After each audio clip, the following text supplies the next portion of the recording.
श्री राधे। भगवत कृपा के चमत्कार की श्रृंखला जो इस समय मैं स्क्रीन रिकॉर्डिंग के माध्यम से आप तक पहुंचा रहा हूं, तो कुछ भक्तों ने पूछा कि इसका कोड बताइए गुरुजी।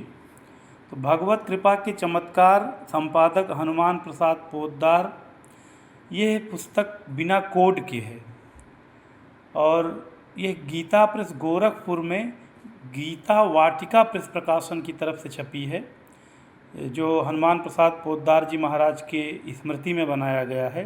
इसीलिए इसका कोई कोड नहीं है, तो मैं ऐसे ही आपको वीडियो दिखा दे रहा हूँ। यदि आप पत्राचार के माध्यम से गीता प्रेस गोरखपुर से मंगाना चाहेंगे तो भगवत कृपा के चमत्कार कहकर मंगाएंगे तो आ जाएगी। अब आप आज की कथा सुनें। श्रद्धा और विश्वास की कैसी अद्भुत कहानी। यह सारा खेल श्रद्धा और विश्वास का ही तो है, कहते हुए भट्टाचार्य महाशय ने एक और घटना सुनाई। घटना है उनकी माता की मौसी के संबंध में। वैधव्य के दिन बिता रही थी बेचारी। बाबा विश्वनाथ जी के दर्शनों की काशी पहुंचने की बड़ी लालसा थी उनको। गरीबी का जाल बिछा था। श्री रामपुर से काशी पहुंचना विषम समस्या थी। उनकी एक ही रट थी, विश्वनाथ बाबा टाका दाओ देखा दाओ, विश्वनाथ बाबा टाका दाओ देखा दाओ। हे बाबा विश्वनाथ, पैसा दो दर्शन दो। अचानक एक दिन उन्हें एक पत्र मिला जिसमें लिखा था कि रेलवे कंपनी एक नई लाइन खोल रही है। उसके लिए तुम्हारी ससुराल की ज़मीन रेलवे ने ले ली है। उसका मुआवजा कलकत्ता आकर ले जाओ।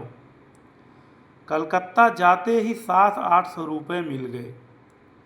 फिर विश्वनाथ बाबा के दर्शन करने के लिए काशी जाने से उन्हें कौन रोक सकता था। काश यह श्रद्धा, यह विश्वास हम में होता, फिर तो कुछ कहना ही नहीं था। पर हमारी तो वही दशा है जिसका चित्रण रामकृष्ण परमहंस ने एक दृष्टांत में किया है। एक ग्वालिन नदी पार से दूध लेकर आया करती थी। बरसात के दिनों में नाव देर से मिलने से दूध पहुंचाने में बड़ी देर होती। एक दिन पंडित जी जो उससे दूध लेते थे उससे बोले, तू रोज बड़ी देर कर देती है, क्यों नहीं तू राम का नाम लेकर नदी पार कर लिया करती। राम का नाम लेकर लोग भवसागर पार कर जाते हैं, तुझसे यह नदी भी पार नहीं की जाती। दूसरे दिन से पंडित जी को सवेरे ही दूध मिलने लगा। कई दिन बाद पंडित जी ने ग्वालिन से पूछा, अब तुझे रोज सवेरे ही नाव मिल जाती है क्या? ग्वालिन बोली, अब मुझे नाव की कौन ज़रूरत है महाराज, आपने जो तरकीब बता दी है उससे मेरी नाव की उतराई भी बच जाती है। पंडित जी हैरान होकर बोले, कौन सी तरकीब ग्वालिन? वही राम नाम वाली तरकीब। मैं राम का नाम लेती हूँ और उधर से इधर चली आती हूँ और इधर से उधर चली जाती हूँ। सच और क्या झूठ कहती हूँ महाराज जी? पंडित जी आकाश से गिरे, सहज ही विश्वास न हो सका उन्हें ग्वालिन की बात पर। बोले, मुझे दिखाओगी? हाँ हाँ चलिए ना। दोनों चल दिए। ग्वालिन राम का नाम लेकर झप झप करती हुई नदी पार करने लगी। पंडित जी राम राम करके आगे बढ़े, पर पानी ज्यों का त्यों बढ़ने लगा। त्यों त्यों अपनी धोती ऊपर सरकाने लगे। स्थिति डूबने जैसी होने लगी। ग्वालिन ने पीछे मुड़कर देखा। बोली, यह क्या महाराज, आप राम का नाम भी लेते हैं और धोती भी समेटते जाते हैं। हम भी इसी तरह राम का नाम लेते हैं और धोती भी समेटते जाते हैं। ग्वालिन जैसा विश्वास हम में कहाँ है?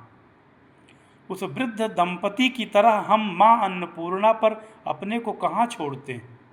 उस विधवा ब्राह्मणी की भांति हम परम विश्वास से कहाँ कहते हैं कि बाबा टाका दाओ देखा दाओ। फिर यदि हम भवाटबी में भटकते रहते हैं तो दोष किसका? बिनु विश्वास भगति नहीं तेहि, बिनु द्रवहि न राम। राम कृपा बिनु सपनेहु जीव की लाह विश्राम। कल्याण वर्ष 28 कृष्ण 1424।